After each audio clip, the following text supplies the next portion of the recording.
వి gold trusted gold buyers. మీరు తాకట్టు పెట్టిన బంగారాన్ని విడిపించి ఈ రోజు ఉన్న మార్కెట్ ధరకు కొనబడును. గత 4-5 నెలల నుంచి యూట్యూబ్ లో గానీ, ఇన్స్టాగ్రామ్ లో గానీ, సోషల్ మీడియాలో బాగా వైరల్ అయిన కపుల్ అమర ప్రేమికులు అని అనుకోవచ్చు. మీ ప్రేమ గురించి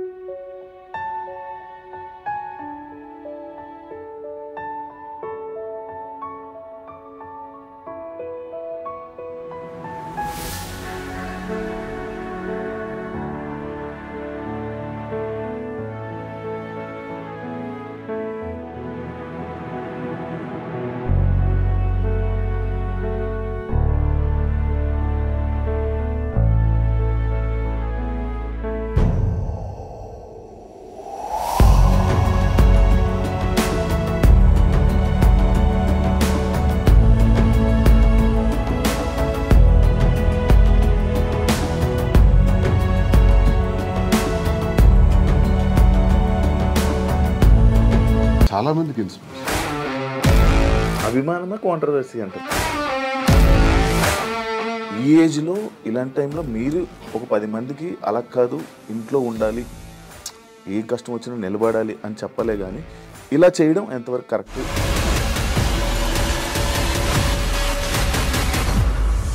ఇందులో 20 ఏళ్లలో మా గొడవ అదే గొడవ.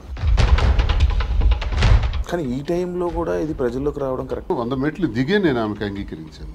అప్పటికీ కాంప్రమైజ్ కాలేదు. ఆ తర్వాత తాళం వేసేస్తున్నారు ఇంటికి. ప్యాంటు షర్ట్ గాడంట, లుంగి షర్ట్ గాడంట.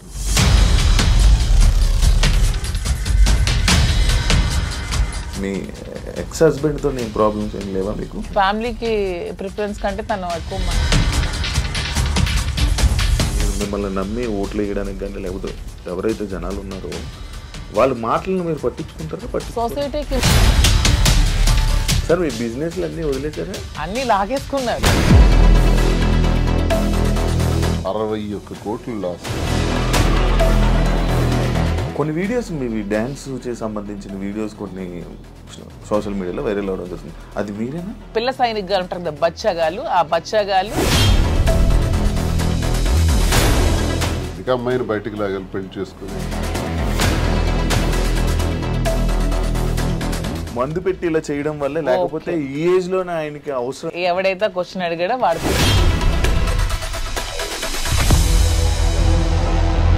జాఫర్ గారికి ఇంటర్వ్యూ ఇచ్చిన టైంలో కూడా శ్రీనివాస్ గారిని ఎప్పుడు కూడా లంచాలు తీసుకోమని ఫోర్స్ చేస్తుంది, డబ్బు పిచ్చి. ఇతనికి నచ్చదు. అక్కడే మొదలయ్యేది వీళ్ళిద్దరికి గొడవ. దువ్వాడ శ్రీనివాస్ రాజకీయం అనే గ్రౌండ్ ఫీల్డ్ వదిలేడు. దయచేసి ఆ భ్రమల నుంచి బయటపడమని. ఎల్ అనే వర్డ్ ఏదైతే ఉందో, బూతు భార్య పిల్లల్ని అలా అందరి ముందు, మీడియా ముందు అలా అనడం కరెక్టా? నేను వెంటనే సో ఇది కూటమి ప్రభుత్వం, ఈ అచ్చెన్నాయుడు సపోర్ట్ కాదంటారా? 29 ఆగస్టు 23.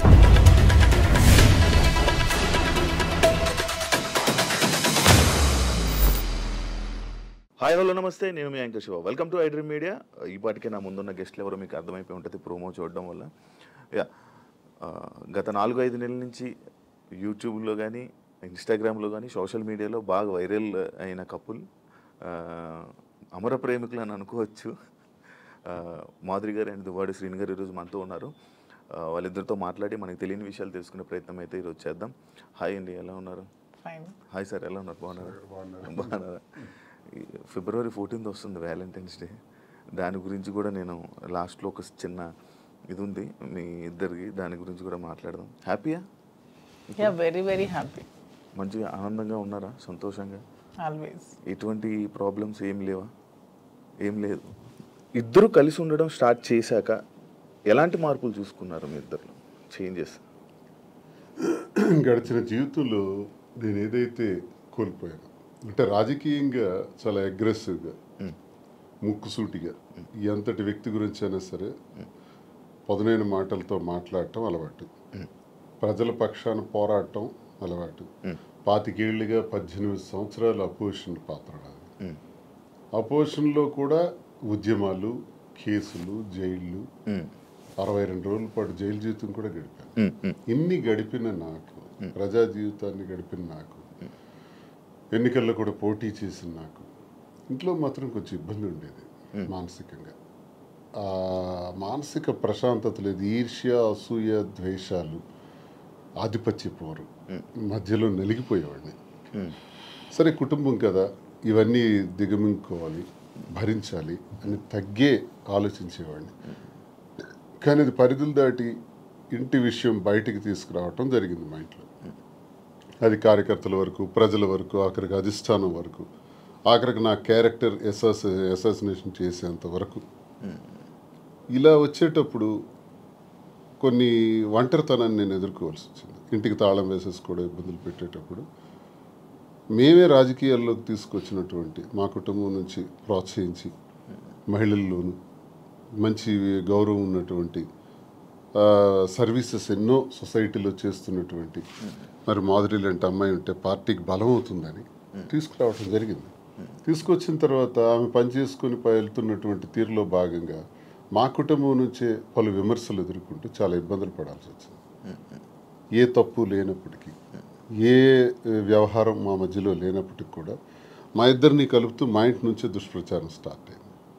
ఆ పరిస్థితుల్లో ఆమెకు కూడా చాలా ఇబ్బందులు వచ్చాయి. సంఘపరంగా కానీ, కుటుంబ పరంగా కానీ, కన్నవారి దగ్గర, అత్తవారి దగ్గర అందరూ ఇబ్బందులు వచ్చి తను చాలా ఇబ్బందులు ఎదుర్కోవాల్సి వచ్చింది. ఈ ఇబ్బందుల్లో మీ కూడా నన్ను విడిచిపెట్టేయకుండా నాకున్నటువంటి వ్యక్తిగతంగా నేను ఒంటరిగా అయిపోయి మా పలాసాలలో ఉన్నప్పుడు కూడా నా భోజన వ్యవహారాలు కానీ, రాజకీయ వ్యవహారాలు కానీ అన్నీ కూడా చూస్తూ నాకు భరోసానిచ్చింది, ధైర్యంగా ఉంది. ఆ టైంలో నేను కూడా మాధురికి ధైర్యంగా ఉండాలి, ఆమె కూడా ఒంటరి అయిపోయింది, మా వల్లే కదా పోయింది. మా కుటుంబంలో అందరూ బాగానే ఉన్నాము, మా పిల్లలు బాగున్నారు, చదువుకున్నారు, డాక్టర్స్ అయ్యారు, ఆస్తులన్నీ కుటుంబానికి రాసేసాము. ఇలాంటప్పుడు ఈమె ఒంటరిగా ఇబ్బంది పడుతుంది అని నేను భరోసాగా ఉండటం, కలిసి ఉండటం. కలిసి ఉన్న విషయం రాజకీయాల్లో ఉన్నాం కాబట్టి రహస్యంగా ఉంచితే అది కుదిరే పని కాదు. రాజకీయాల్లో ఉండేటప్పుడు మన తాలూకు వ్యక్తిగత విషయాలను కూడా ప్రజలు గమనిస్తుంటారు. కానీ ఈ టైంలో కూడా ఇది ప్రజల్లోకి రావడం కరెక్ట్ విషయం కాదు కదా. అంటే మరి రహస్యంగా దాయటం వల్ల లాభం ఏంటి? మనకు జరిగినటువంటి విషయాన్ని ప్రజల ముందు చెప్పటం కరెక్ట్. నాకేమో ఎవరో తెలియదు మాధురి అని నేను చెప్పొచ్చు, మా శ్రీనివాస్ ఎవరో నాకు తెలియదు అని మాధురి చెప్పొచ్చు. అందరు చేసే పని ఇదే. చాలా మందికి చాలా వ్యవహారాలు ఉంటాయి, బయట పెట్టుకోరు. కానీ మాదా పరిస్థితి కాదు. ఒక వ్యవహారం ఇతను ఇలా చేశాడు, ఇలా ప్రవర్తించాడని ఇంటి నుంచే అబ్జెక్షన్స్ వచ్చి గొడవలు పెట్టి దాన్ని రచ్చ చేసేటప్పుడు ఆ మీడియా ముందు నేను కూడా ఫ్యాక్ట్స్ చెప్పాలి. ఎస్, మేము ఈ పరిస్థితుల్లో కలవాల్సి వచ్చింది, మేము కలిసిన ఈ పరిస్థితుల్లో మేము ఈ నిర్ణయం తీసుకోవాల్సి వచ్చింది, మా నిర్ణయం ఇది అని స్పష్టంగా గత 4 నెలల క్రితమే మీడియా ద్వారా పబ్లిక్కి తెలియజేసాం. ఈ విషయం టెక్కల ప్రజలందరికీ తెలుసు, శ్రీకాకుళం జిల్లాలో తెలుసు, రాష్ట్ర ప్రజలకు తెలిసేటప్పుడు కొంత లేట్ అయింది. ఇది వాస్తవాలని మేము చెప్పాం, చెప్పి నిర్ణయం తీసుకున్నాం. నిర్ణయం తీసుకునే దానిలో చాలా ఒడిదుడుకులు వస్తాయి. ఆ ఒడిదుడుకులను ఎదుర్కొంటాం ధైర్యంగా. మాకున్నటువంటి బాధ్యతలు కూడా ముఖ్యంగా ఉన్నాయి. పిల్లలు, ఆమెకు నాకు కలిపి 5 పిల్లలు. 5 పిల్లల్ని కూడా జాగ్రత్తగా చూసుకోవాలి. వాళ్ళకి వాళ్ళ జీవితాలని, వాళ్ళ చదువులు, వాళ్ళ ఆర్థిక పరిస్థితులు ఎటువంటి ఇబ్బంది లేకుండా చూడాలన్నది మా మొదటి నిర్ణయం. వాళ్ళకు భరోసాగా ఉండాలని. 2, ప్రజలే ఊపిరిగా, రాజకీయమే ఊపిరిగా బ్రతుకుతున్నటువంటి మాకు, మా మీద నమ్ముకున్నటువంటి ప్రజలు, కార్యకర్తలు, అభిమానులు అందరూ ఉన్నారు. వాళ్ళందరినీ కూడా ఒక కంట కనిపెట్టి జాగ్రత్తగా వాళ్ళని చూసుకోవాల్సిన బాధ్యత కూడా మాకుంది. ఈ 2 నిర్ణయాలు తీసుకుని ఈ 2 సమపాళ్లలో చూసుకుంటూ ముందుకెళ్ళాలని మేము నిర్ణయం తీసుకున్నాం. సరే, చాలా హడిల్స్ ఫేస్ చేసాం. Now we are very happy. Actually ఇప్పుడు మీరు చెప్పిన విషయంలో ఇది చూసుకుంటే స్టార్టింగ్ మానసికంగా దానికి ఇంట్లోనే నాకు పీస్ఫుల్ లేకపోవడం వల్ల దీనివల్ల ఈ డిసిషన్ తీసుకోవాల్సి వచ్చింది. అంటే ఈ డిసిషన్ తీసుకున్నారా, లేకపోతే ఇంట్లోనే ఏమైనా అంతా మిమ్మల్ని బాధ పెట్టి ఇబ్బంది పెట్టి అంటే వాళ్ళే కావాలని అన్న వెర్షన్ కూడా కొన్ని వీడియోస్లో మనకు కనబడుతుంది. అంటే మిమ్మల్ని కావాలనుకుంటున్నారు, పిల్లలు కానీ లేకపోతే వైఫ్ కానీ కావాలనుకుని అంత ఫైట్ చేసినట్టు మాకు కనిపించింది. మళ్ళీ మీరు చెప్తుంది ఇంట్లో ఇలా ఇబ్బందులు ఉన్నాయి, అందుకు మానసికంగా నాకు లేకపోతే స్ట్రెస్ లేకపోతే ఇవన్నీ ఉండడం వల్ల నేను ఈ స్టెప్ తీసుకున్నాను అంటున్నారు.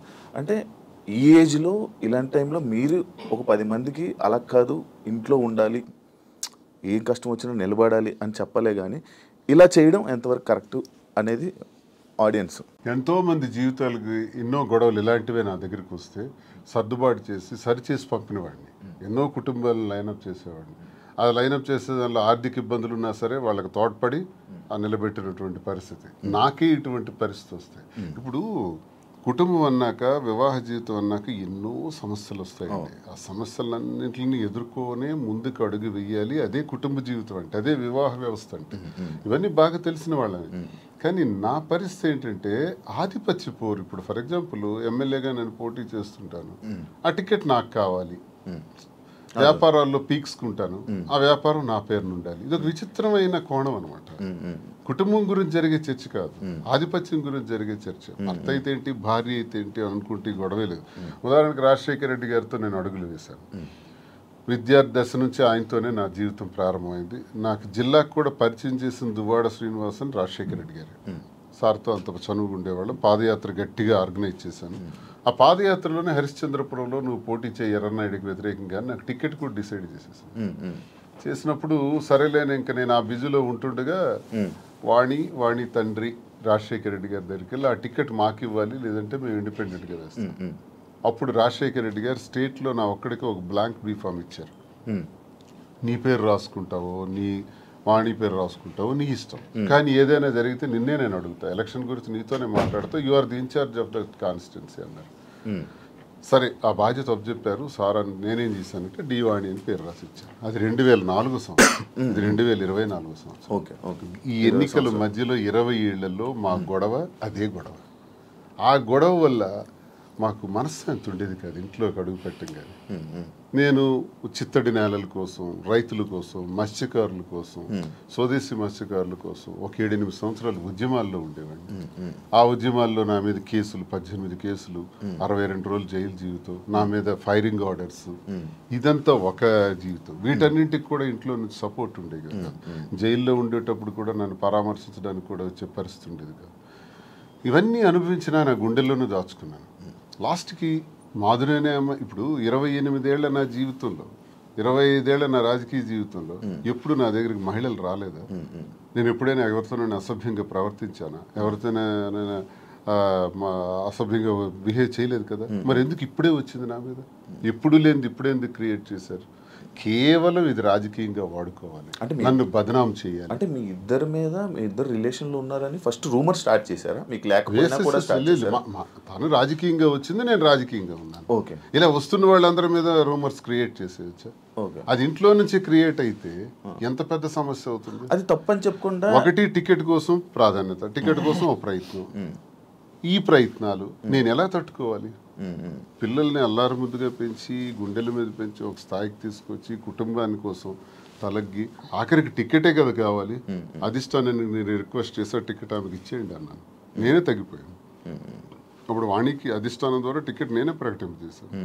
కానీ మళ్ళీ ఆమె గ్రాఫ్ కోల్పోయిన తర్వాత మళ్ళీ ఆ టికెట్ నాకే రావటం, నేనే పోటీ చేయాల్సిన అవసరం వచ్చింది. సో 100 మెట్లు దిగే నేను ఆమెకు అంగీకరించాను. అప్పటికీ కాంప్రమైజ్ కాలేదే. ఆ తర్వాత తాళం వేసేస్తున్నారు ఇంటికి. ఆ ఇంటికి తాళం వేసేటప్పుడు తలుపులు తన్నుకుని లోపలికి వెళ్ళలేక కాదు, అసలు మనసులో ఏం నడుస్తుంది? టికెట్ కావాలని టికెట్ తీసుకున్నారు, ఇంటికి తాళం వేశారు, సమాజంలో అభాస్పాలు చేశారు. ఇంక నేను ఎలా బ్రతకాలి? కారులో 7-8 రోజులు పడుకున్నాను. ఆఖరికి మా మదర్ దగ్గర వెళ్ళి ఒక 1 ఏడాది కాలం పట్టున్నాను. ఇవన్నీ టెక్కల ప్రజలకు తెలుసు, ఇవన్నీ మీలాంటి వాళ్ళు ఎంతమందికి తెలుసు? ఇన్ని బాధలు పడిన తర్వాత, ఇంటికి తాళం వేసిన తర్వాత, మనసులో నేను ఉండకూడదు, శ్రీనివాస్ నాకు అక్కర్లేదు అనుకునేటప్పుడు నేనేం చేయగలను?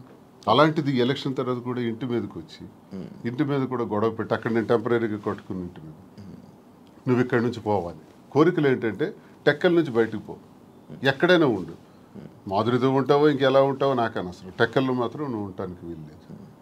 ఇలాంటి విచిత్రం. ప్యాంటు షర్ట్ గాడు అంటాం, లుంగీ షర్ట్ గాడు అంటాం, వాడికి ఏముందని చెప్పటం, మేమే తిండి పెట్టి పోషించాం, వాడు ఒక పూర్ ఫ్యామిలీకి చెందినవాడు అంటాం. అవునండి, ప్యాంటు షర్ట్ లుంగీ షర్ట్ గాడు భార్య అంటే వాళ్ళ అమ్మని, మా అమ్మని తిట్టడం, మా తమ్ముళ్ళని తిట్టడం, కుటుంబాలని అవమానపరచడం ఎంత భరిస్తాం? మీరు మీడియాలోనే చూసారు ఈ మాటలన్నీ. ఇవన్నీ భరించుకుంటా, తల్లిని తిడితే భరించాలి, తమ్ముళ్ళని తిడితే భరించాలి, నన్ను అవమానపరిస్తే భరించాలి.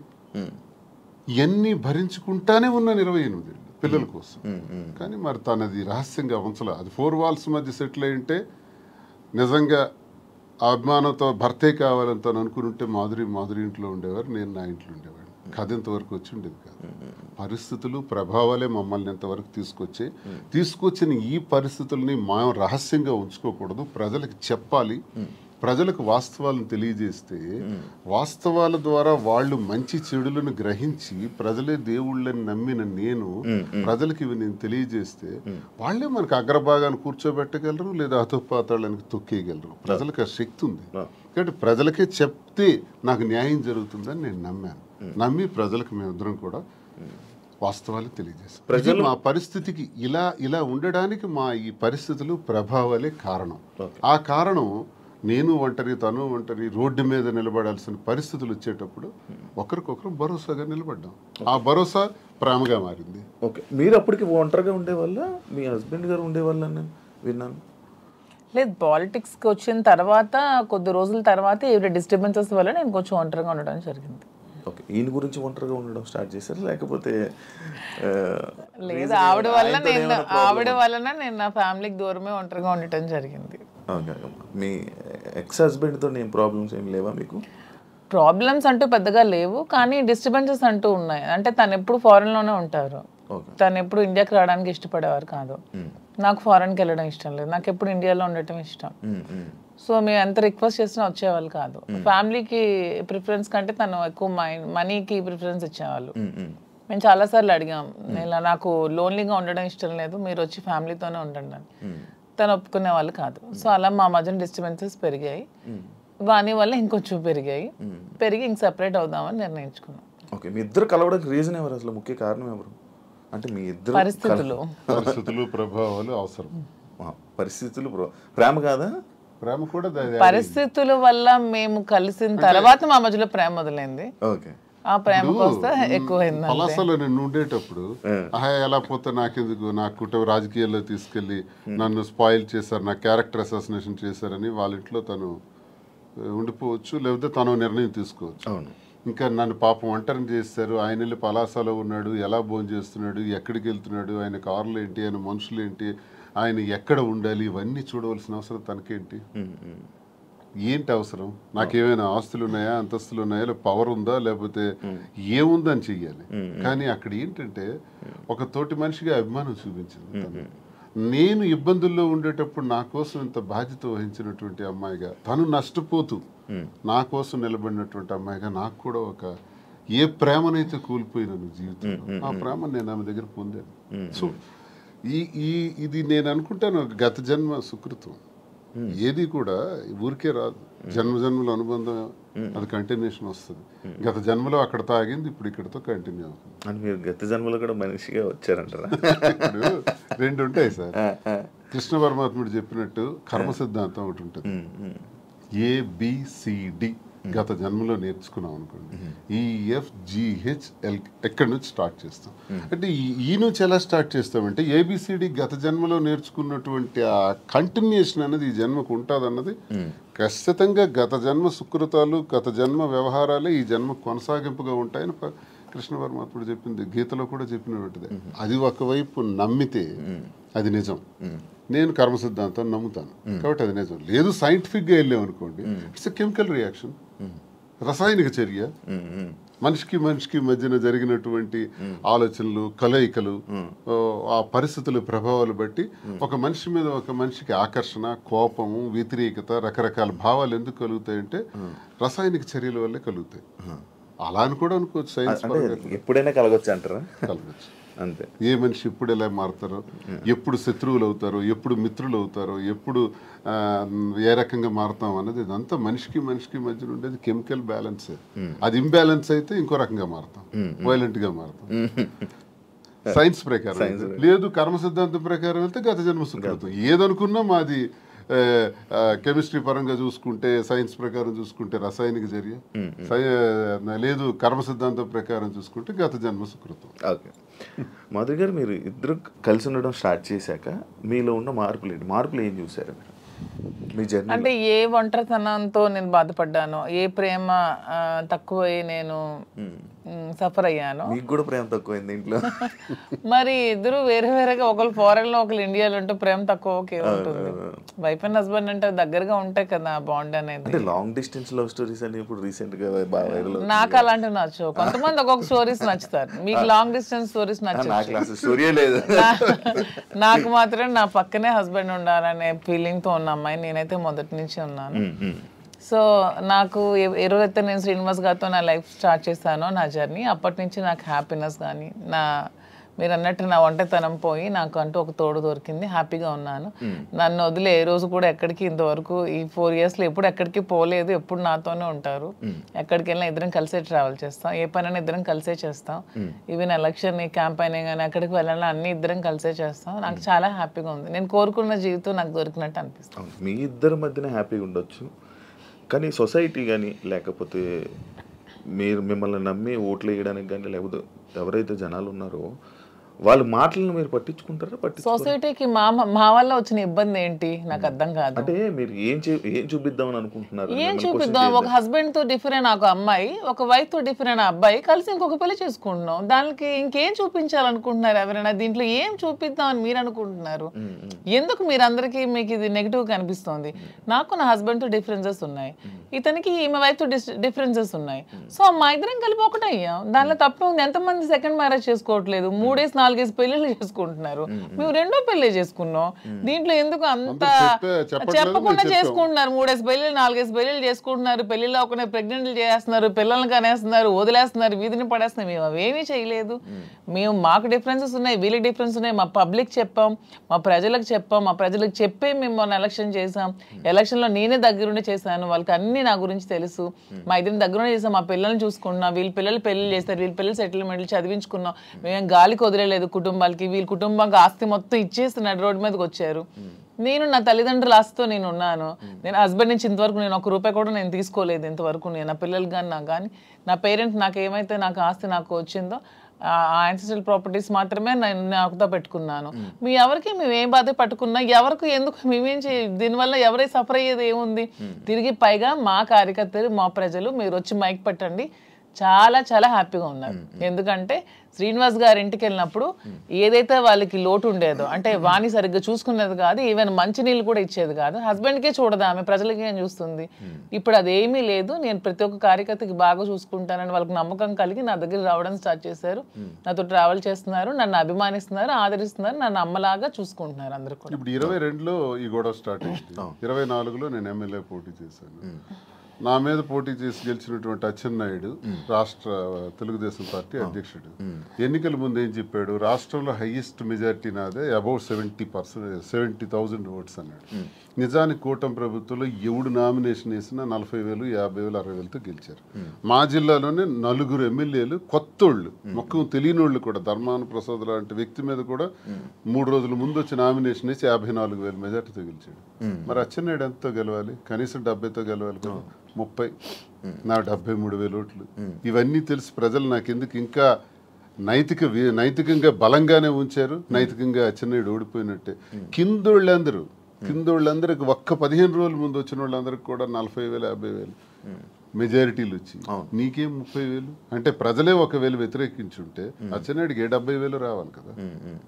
ఇంత వేవ్లో కూడా అచ్చెన్నాయుడు అతి తక్కువ ఓట్ల తేడాతో గెలిచాడు కదా. సో నేను గతసారి ఎంపీకి పోయినా 3,100 తేడా నాది. వాళ్ళకి మాకు ఎప్పుడు very less margin, 3,000, 3,500.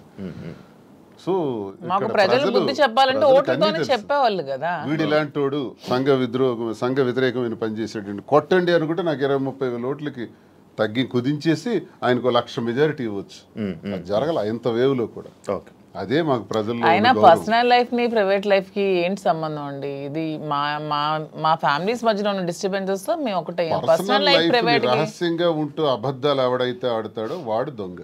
Personal life ను ఓపెన్ గా తెరచిన పుస్తకంలో జనం ముందు చెప్పేస్తే దొంగలు ఎలా అవుతాం? వాస్తవం చెప్పిన వాళ్ళు అవుతాం. ప్రజలే గుర్తించారు, ప్రజలే గౌరవిస్తున్నారు. ఈ రోజు మాకున్న గౌరవం పెరిగింది సమాజంలో. ప్రతి ఒక్కళ్ళు ఎక్కడ చూసినా సార్ ఒక సెల్ఫీ అంటారు.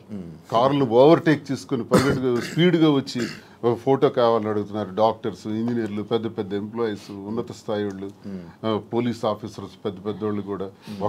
ఒక పెద్ద ఆఫీసర్ అయితే మొన్న చేయి తీసుకొని గుండె మీదలో పెట్టుకొని పెద్దగా ఊపిరి తీసాడు. ఏం సార్ ఏంటి అంత ఎమోషన్ అవుతున్నారు ఏంటంటే, మీరంటే నాకు ఇష్టం సార్. ఆయన ఏం అర్థం చేసుకున్నారు? పెద్ద ఆఫీసర్. ఇంకా చాలా మంది పేర్లు చెప్పకూడదు. వాళ్ళు ఏం అర్థం చేసుకున్నారు? ప్రతి ఒక్క జీవితంలో కూడా కథ ఉంది. ఆ కథ చాలా మంది చెప్పలేక భరిస్తున్నారు. మేము చెప్తాం. ఇప్పుడు మీరు ఇన్స్పిరేషన్ అంటారు, చాలా మందికి ఇన్స్పిరేషన్. ఆవేశం ఎలా వస్తుంది? వాళ్ళ కళ్ళల్లో ఆర్ద్రత ఎలా వచ్చింది? ఆ సంతోషం ఎలా వచ్చింది? 1600 ఉన్నటువంటి యూట్యూబ్ మా ఫాలోవర్స్ ఈ రోజు లక్షలా దాటారు. 1,45,00,000 వ్యూవర్షిప్ ఎలా వచ్చింది? ఇదంతా ఎక్కడి నుంచి వచ్చింది? అభిమానంతో వస్తుంది. అభిమానమా కాంట్రవర్సీ అంటారు? కాంట్రవర్సీ ఎందుకు రావాలంత? ఫాలో అప్ చేయాలి. న్యూస్ కదా, లేటెస్ట్ న్యూస్ కదా, లేటెస్ట్ రెండు ఉంటాయి. ప్రతి ఒక్కరికి రెండు ఉంటాయండి. ఎవరికైనా సరే రెండు కోణాలు ఉంటాయి. ఏ మనిషికైనా సరే విమర్శలు ఉంటాయి, పొగడ్తలు ఉంటాయి, రెండు ఉంటాయి. అవన్నీ బ్యాలెన్స్ చేసుకొని వెళ్తేనే జీవితం. రావణుడిని మెచ్చింది ప్రజలే, రాముడిని మెచ్చింది ప్రజలే. రెండు ప్రజలు. మీకు రావణుడు ఇష్టం ఉండొచ్చు, నాకు రావణాసుడు అంటే ఇష్టం. ఎవరి లైఫ్ స్టైల్ వాళ్ళది. నాకు రావణాసుడు హీరో, నేను హీరోగా చూస్తాను. సార్ రాముడు అంటే హీరో. అది ఎవరి ఇష్టం వాళ్ళది. ఎలా చూస్తున్నారు? రాముడు అనుకుంటున్నారు, రావణాసుడు? నేను డిఎస్ఏ అనుకున్నాను. డిఎస్కి ఒక బ్రాండ్ ఉంది, దువ్వాడ శ్రీనివాస్ అంటే ఒక బ్రాండ్. ఎవరితో కంపేర్ చేయను. ఈ స్పెషల్ అంటే. సార్ మీ బిజినెస్ అన్ని వదిలేసారా? వదిలేదు, అన్ని లాగేసుకున్నారు. మేమేం బిజినెస్ వదిలేదు. ఎప్పుడు మైన్స్ ప్రపంచ స్థాయిలో కూడా ఐకాన్ బ్రౌన్ గ్రానైట్ ఓనర్ గా మంచి పేరు ప్రఖ్యాతులు సంపాదించాం. మైన్స్ లో బాగా పీక్స్ కి వెళ్ళాను.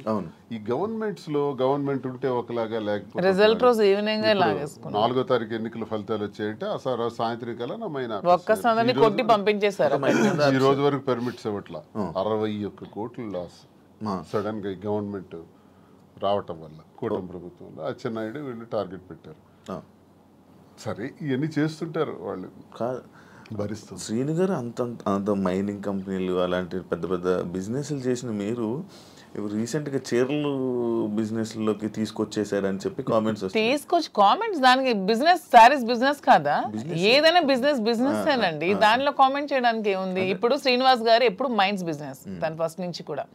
పర్లాకిముడిలో వరల్డ్ ఫేమస్ మెటీరియల్ తను అక్కడ ఉంది. పర్లాకిముడిలో తను క్వారీ చేశారు. ఆ క్వారీని కూడా ఇలా లిటిగేషన్స్ పెట్టి కేసులు పెట్టేసి ఇతను ఓడిపోగానే వాళ్ళ పార్టీ రాగానే టీడీపీ హయాంలో క్లోజ్ చేసేసారు. దాన్ని నిలదక్కుని పాపం మళ్ళీ కొత్తగా టెక్కల్లో స్టార్ట్ చేశారు. దాన్ని కూడా మొన్న రిజల్ట్ రోజు ఈవినింగే మొత్తం కూల్ చేశారు. కోర్టులో కాంట్రాక్ట్స్ వర్క్స్ చేశాం మేమిద్దరం. దాన్ని ఆపేశారు. సో ఇంకేం చేయాలి? నాకు ముందు నుంచి కూడా ఈ శారీస్ విషయంలో నాకు ఒక ప్యాషన్ ఉంది. నాకు ఒక ఫ్యాషన్ మీద ఒక ప్యాషన్తో, ఇంట్రెస్ట్తో నాకు ఈ శారీస్ స్టోర్ పెట్టాలని ఎప్పటి నుంచో ఆలోచన ఉంది. దట్టు ఈ శారీస్ బిజినెస్ ఏంటి, పాలిటిక్స్కి సంబంధం లేకుండా ఉండే బిజినెస్, పీపుల్కి మాకు, పబ్లిక్కి మాకు రిలేటెడ్గా ఉండే బిజినెస్ అనేది ఈ శారీస్ బిజినెస్. ఎందుకంటే మేము పబ్లిక్ ఎంత ఫెయిర్గా ఉంటే వాళ్ళు నచ్చితే మా దగ్గరికి వస్తారు, కొనుక్కుంటారు, వెళ్తారు. సో దీనిలో పొలిటికల్ ఇంటర్ఫీరెన్స్ అంటూ ఏమీ ఉండదు. సో అందుకని నేను శ్రీనివాస్ గారికి ఇంతవరకు మనం మైండ్స్ ఇవన్నీ చేసి ఎప్పుడు కోల్పోతున్నా ఉన్నాం, ఎప్పుడు కూడా నిలదొక్కుకోలేదు. ఈ 4 yearsలో కూడా 30-40 crores వరకు పెట్టాం, లాస్ అయిపోయాం. మళ్ళీ ఇదే స్టార్ట్ చేసాం. మళ్ళీ నెక్స్ట్ టైం పార్టీ వస్తుందో రాదో, మళ్ళీ ఏమవుతుంది, పొలిటికల్గా ఇబ్బంది పడుతున్నాం. కాబట్టి ఇదన్నిటికీ డిఫరెంట్గా మనం తెలంగాణ అంటే ముందు నుంచి శ్రీనివాస్ గారికి నాకు హైదరాబాద్ మా ఫేవరెట్ ప్లేస్, మా ఇద్దరికి కూడా. హైదరాబాద్ ప్రజలు కూడా చాలా మంచి మనసున్న మనుషులు, ఎవరు వచ్చినా ఆదరిస్తారు. బ్రతకడానికి బ్రతుకుతెరునిస్తుంది హైదరాబాద్. అదొక చాలా పెద్ద ప్రపంచం హైదరాబాద్ అనేది. చాలా మందికి లైఫ్ ఇస్తుంది. సో ఈ ప్లేస్ ని మనం చూస్ చేసుకుందాం. వెన్ కంపేర్ టు నాకున్న ఫ్యాన్ ఫాలోయింగ్ లో ఒక 10% ఆంధ్రాలో ఉంటే 90% నాకు హైదరాబాద్ లోనే ఉన్నారు. అంత మంచిగా నన్ను ఆదరిస్తున్నారు. సో మనం ఫస్ట్ బిజినెస్ హైదరాబాద్ లో స్టార్ట్ చేద్దాం. నాకు ఇంట్రెస్ట్ ఉంది, మీరు కొంచెం సపోర్ట్ చేయండి. అపార్ట్ ఫ్రమ్ యువర్ పాలిటిక్స్ నా కోసం ఒక 10% టైం మీరు కేటాయించి బ్యాక్ ఎండ్ లో ఉంటూ నాకు సపోర్ట్ చేయండి అని చెప్పాను. చెప్పగానే శ్రీనివాస్ గారు కూడా దీనికోసం మేము 5-6 months నుంచి దీని మీద మేము వర్కౌట్ చేసాం. కొన్ని షాప్స్ కి తిరిగాం. వీవర్స్ ప్రైస్ కంటే కూడా వీళ్ళు ఎక్కువ ప్రైస్ కి అమ్ముతున్నారు షాప్స్, రిటైలర్స్. అవన్నీ బ్రేక్ డౌన్ చేసి పబ్లిక్ కి మనకు గుడ్ రిలేషన్షిప్ లా ఉండాలనే ఆలోచనతో డైరెక్ట్ గా వీవర్స్ దగ్గరికి వెళ్ళి మాట్లాడి మేమే మగ్గాలు అవి ఏర్పాటు చేసుకొని మేమే మెటీరియల్ ఇస్తూ వీవర్స్ ని కూడా బ్రతికిద్దామనే ఆలోచనతో వాళ్ళతో శారీస్ మేమే దగ్గరుండి వీవింగ్ చేయించుకొని ఆ ఓవెన్ శారీస్ని పెట్టి మేము శారీ స్టోర్ పెట్టి ఓపెన్ చేసి ప్రజలందరికీ కూడా క్వాలిటీతో అండ్ తక్కువ ప్రైస్లో ఇద్దామని నిర్ణయించుకొని ఈ శారీ స్టోర్ అనేది ఓపెన్ చేస్తున్నాం. ఫస్ట్ బ్రాంచ్ మదీనాగూడలో స్టార్ట్ చేస్తున్నాం. విత్ ఇన్ 3 months జూబ్లీ హిల్స్లో స్టార్ట్ చేస్తాం. విత్ ఇన్ ఇంకొంచెం రోజుల్లో ఇంకొక 4-5 బ్రాంచెస్ కూడా ఎస్టాబ్లిష్ చేయాలన్న ఆలోచనతోనే ఉన్నాం. అంతేగాని శారీస్ బిజినెస్ అనేది తక్కువగా చూడండి. తక్కువ చూడడానికి కాదు, అంటే ఒక మంచి గ్రేట్ లీడర్ శ్రీకాకుళంలో మంచి దువ్వాడ శ్రీని గారు అంటే మంచి నేమ్ ఉంది. అంత లీడర్లా ఉండేవాళ్ళు. ఆయన నోట్లో నుంచి ఎప్పుడు లైక్ జనాల దగ్గరికి వెళ్ళి అవి ఇవి వినేవాడు. కాకపోతే మైనింగ్ కంపెనీ బిజినెస్ చేసేవారు, ఒక మంచి బిజినెస్ మ్యాన్ అనుకునేవాళ్ళం. కానీ అలాంటి ఆయనతో నోట్లో నుంచి మేము ఇలా శారీ బిజినెస్ చేయబోతున్నాం ఇలా చెప్తుంటుంటే ఎలా ఉండే ఆయన్ని ఎలా చేశారు, ఎలా ఉండే ఆయన ఎలా చేయడం. బిజినెస్ అనేది ఏదైనా బిజినెస్, అది ఏదైనా చిన్న ప్రొడక్ట్ అయినా పెద్ద ప్రొడక్ట్ అయినా బిజినెస్ అనేది బిజినెస్ కింద క్యాలిక్యులేట్ చేయాలి. అది చీర జాకెట్టా లేకపోతే ఇంకేంటా అని చూడకూడదు. బిజినెస్ నాకు దీంట్లో ఇంట్రెస్ట్ ఉంది. ఇంతవరకు మైండ్స్ లో అతనికి ఇంట్రెస్ట్ ఉంది, మైండ్స్ వల్ల కోల్పోయాం. సో నా ఇంట్రెస్ట్ ఒకసారి వచ్చి చూడండి, చేద్దాం. మీకు తనకి ప్రజలే ఇష్టం, తనకి ప్రజాజీవితం ఇష్టం, ఇది కూడా ప్రజలకు లింకప్ అయ్యేది. మా కింద ఒక 100 మంది పనిచేస్తారు, మా ప్రజా సంబంధాలు ఇంకొంచెం బాగుంటాయి, ఇంకొంచెం మనకి పీపుల్ తో బాండింగ్ పెరుగుతుంది. వాళ్ళు కూడా మనం తక్కువ ప్రైస్ కి ఇస్తే ఓకే, శ్రీనివాస్ గారు మౌజీ దగ్గరికి వస్తే మనకు తక్కువ ప్రైస్ కి శారీ వస్తుందని గుడ్ విల్ మనకు వస్తే చాలు, కోట్లు సంపాదించాల్సిన అవసరం లేదనే ఉద్దేశంతో శారీ స్టోర్ ఓపెన్ చేస్తాం. ఓకే, అంటే ఈ బిజినెస్కి దువ్వాడ గారు 3-4 కోట్లు ఎంతో ఇచ్చారు. ఆయన డబ్బులు ఇచ్చి ఈ బిజినెస్ కోసం శ్రీనివాస్ గారు ఎవరేమనుకున్నా నాకు అనవసరం. శ్రీనివాస్ గారు అన్ని ఆస్తులు వానికి రాసి ఇచ్చేసి వచ్చేసారు. With empty hands he came out. అక్కడి నుంచి మా లైఫ్ని మళ్ళీ మేము ప్రారంభించుకున్నాం. దీనికోసం మా పేరెంట్స్ ఇచ్చిన ప్రాపర్టీస్ మాత్రమే నేను సేల్ చేసి బిజినెస్లో పెడుతున్నాను. అలానే నాది వేరు శ్రీనివాస్ గారు వేరు అని మాకు లేదు. మీరు అడిగిన క్వశ్చన్కి ఆన్సర్ చెప్పాం. మా ఇద్దరు తన దగ్గర ఎన్ని కోట్లున్నా నాకు ఇస్తారు. ప్రెసెంట్ లేవు, లాగేసుకున్నారు అందరూ, ఉంటే నాకు ఇస్తారు ఖచ్చితంగా. సో నా దగ్గర ఉన్న ప్రతిదీ అతనిదే. మా ఇద్దరి మధ్యలో నీది నాది అనే తేడా లేదు. అయినా మా ఇద్దరు ఇప్పుడు మొగుడు పల్లాలి. మా ఇద్దరు నాదైనా ఒకటి అతనిదైనా ఒకటి, ఎవరికి సంబంధం లేదు. ఎవరు డబ్బులు పెడితే మీకేంటి ప్రాబ్లం? మీ బిజినెస్ చేస్తున్నావా, మంచి ప్రొడక్ట్ అందిస్తున్నావా అనేది మీరు చూడండి. డబ్బు గురించి ఆయనకి దగ్గర అయ్యారని కూడా టాక్, అది ఫేక్, అదే చెప్తున్నాను కదా. మీరు కావాలంటే అన్ని మొత్తం డాక్యుమెంట్స్ అవన్నీ వెనక్కి వెళ్ళి తీసుకోండి. ఆస్తులన్నీ రాసిచ్చి తను చెప్తున్నాను 0 బ్యాంక్ బ్యాలెన్స్ తో వచ్చారు నా దగ్గరికి. అందుకే నేను అంటున్నాను, మా బంధం మీరు ఎన్ని కామెంట్ చేసుకున్నా మాది 100% ప్యూర్ లవ్. ఎందుకంటే నేను అతని నుంచి ఏది ఆశించలేదు, 1 రూపాయి ఆశించలేదు. అతను పదవిలో లేరు, నేను పదవిని ఆశించడానికి, అతను డబ్బులు లేవు, డబ్బు ఆశించడానికి. ఏమి ఆశించుకున్నా 100% అతని మనసు, అతని వ్యక్తిత్వం, అతని హానెస్టీ, అతని హంబుల్నెస్ ఇవే చూసి నేను ఇష్టపడ్డాను. దాంతోనే ఇప్పుడు కలిసి ఉన్నాం. అతని దగ్గర ఏ ఆస్తులు లేవు, అన్ని బాణీకి ఇచ్చేసి వచ్చేసారు. ఇటీవల కాలంలో ఒక 2 కోట్ల రూపాయలు విలువైన 2.5 కోట్ల విలువైనటువంటి ఒక అసెట్ విశాఖపట్నంలో అమ్మారు. అలాగే శ్రీకాకుళంలో కూడా కొన్ని ల్యాండ్స్ అమ్మారు. అమ్మి ఈ డబ్బులన్నీ కూడా అక్యుములేట్ చేసి ఈ బిజినెస్ లో మా ఫాదర్ నాకు ఇచ్చిన ప్రాపర్టీస్ అన్ని నేను ఇప్పుడు అమ్మేశాను. ఎప్పటి నుంచో మా ఫాదర్ నాకు ఇచ్చే 2009 నుంచి అవి నా పేరు మీద ఉన్నవి. ఇప్పుడు బిజినెస్ కోసం నేను అమ్మేసి మరి బిజినెస్ స్టార్ట్ చేశాను. అంటే మీరు స్టార్టింగ్ అంటే ఆయనకి పరిచయం అవ్వక ముందు నుంచి, రాజకీయంలోకి రాకముందు నుంచి మీరు మేము ఫైనాన్షియల్ గా వెల్ సెటిల్డ్. మా ఫాదర్ వాళ్ళు వెల్ సెటిల్డ్, మా హస్బెండ్ వాళ్ళు కూడా వెల్ సెటిల్డ్. అన్ని వెల్ సెటిల్డ్ ఫ్యామిలీ ఫైనాన్షియల్ గా. మాకు ఫైనాన్షియల్ గా ప్రాబ్లమ్స్ కానీ ఏమి కూడా లేవు, ఎప్పుడు కూడా లేవు. వెల్ సెటిల్డ్ ఫ్యామిలీనే. ఇప్పుడు వీటి కోసం మేము ఆస్తులు అమ్మాల్సి వచ్చింది, లేకపోతే ఆస్తులు అమ్మాల్సిన అవసరం కూడా లేదు. ఎందుకంటే ఎలక్షన్ లో ఉన్న డబ్బులు కొంచెం ఉంటే అవి కూడా కోల్పోయాను. మా ఇద్దరు ఉండడానికి ఇల్లు కూడా కట్టుకున్నాం, దానికోసం కొంచెం డబ్బులు పట్టవలసి వచ్చింది. సో ఇప్పుడు మళ్ళీ బిజినెస్ స్టార్ట్ చేయడానికి ఈ ప్రాపర్టీస్ అమ్మాల్సి వచ్చింది. లైక్ అంటే ఈ కామెంట్స్ రావడానికి గల రీజన్స్ ఏంటంటే, మీరు అది కొన్ని వీడియోస్ మీ డ్యాన్స్ చేసి సంబంధించిన వీడియోస్ కొన్ని సోషల్ మీడియాలో వైరల్ అవ్వడం జరుగుతుంది. అది మీరేనా? అది ఇప్పటికీ చెప్తున్నాను, అది నేను కాదు. అసలు ఆ మనిషి కూడా నా అలాగే లేదు. అది ఎందుకు ఎవరికి అనిపించింది, ఎవరికి పెట్టాలనిపించిందో కావాలనే కూటమి ప్రభుత్వం వాళ్ళే ఖచ్చితంగా దీన్ని ఈ పిల్ల సైనిక్ గారు ఉంటారు కదా బచ్చాగాళ్ళు, ఆ బచ్చాగాళ్ళు ఈ కొంతమంది కలిపి ఐటీడీపీ అని ఇదొన్న పేజ్లో పెట్టి అనవసరంగా ట్రోల్ చేశారు. అలానే డాన్స్ చేసే అమ్మాయిని నేనేం కామెంట్ చేయట్లేదు. నాకు రికార్డింగ్ డాన్స్లు నాకు స్టేజ్ల మీద డాన్స్ చేసుకోవాల్సిన అవసరం నాకైతే ఎప్పుడూ లేదు. ఎనీబడి కెన్ ప్రూవ్ చేసుకోండి. సార్ అప్పుడే చెప్పారు ప్రూవ్ చేసుకుంటే నేను 1 crore rupees వాళ్ళకి గిఫ్ట్ ఇస్తానని మొన్న ఛానల్లో కూడా. నాకు అవసరం లేదు. అలానే నేను ఒకటే చెప్తున్నాను, ఎవరి బ్రతుకు తెరువు కోసం వాళ్ళు చేసుకుంటారు. ఇదే డాన్స్ స్టేజ్ మీద పబ్లిక్ గా బట్టలు ఇప్పి చేస్తున్నారు, వాళ్ళేమో హీరోయిన్లు అంటున్నారు. స్టేజ్ మీద చేస్తే స్టేజ్ రికార్డింగ్ డాన్సర్లు అంటారు, నానా రకాల పేరు పడుతున్నారు. నేను ఎవరు అమ్మాయిని కామెంట్ చేయట్లేదు. నాకైతే మీరు వెళ్ళి మా ప్లేస్ లో ఎంక్వైరీ చేసుకోండి, నేను పుట్టిన ప్లేస్ లో మా అత్తగారి ప్లేస్ లో. ఈ విమర్శలు చేసేవాళ్ళు ఎవరైనా ఆ అమ్మాయి మాధురి అని ప్రూవ్ చేస్తే 1 crore ఇస్తాం. ఒకవేళ వాళ్ళు ప్రూవ్ చేయలేకపోతే వాళ్ళు సరెండర్ అవుతామంటే అమ్మాయి ఎవరో కూడా మేమే తెచ్చి పెడతాం. ఎందుకు అమ్మాయిని బయటికి లాగాలి, పెళ్లి చేసుకుని హ్యాపీగా ఉంది కాబట్టి. మాకు అమ్మాయి తెలుసు, అది ఏ రికార్డింగ్ డ్యాన్స్ ట్రూపో కూడా తెలుసు.